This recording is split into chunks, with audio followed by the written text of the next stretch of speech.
Now, the original was obviously a apolitical family sitcom, so I'm sure Jeff Franklin and the writers were never intending any of it this way, but at least in my mind, two things strike me as being kind of lefty-ish in the show.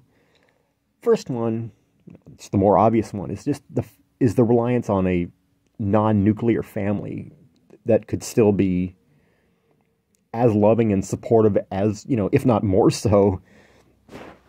Because if they had wanted to go that route, like after Pam died, I mean, Danny could have just remarried and the girls would have had a stepmom. And every time that he had a partner,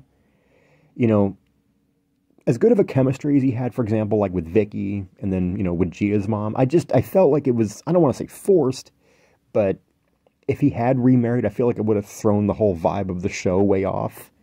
And then even more so, like, Joey was like, he wasn't even part of the family technically. He was his, like, goofy friend, his fun, lovable, goofy friend from college that just became part of the family. He was like an uncle to them.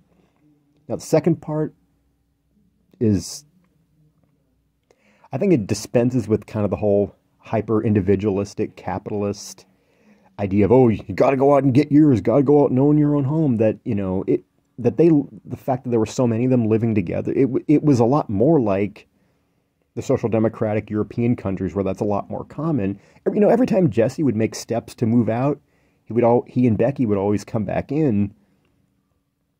You could say, well, it's because he was like super close to Michelle, especially out of all the girls.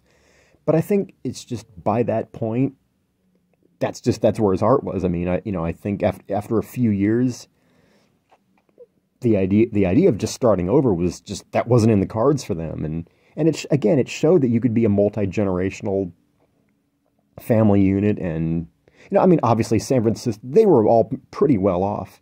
And San Francisco, the Bay Area, was not as bougie or as expensive in the late 80s, early 90s.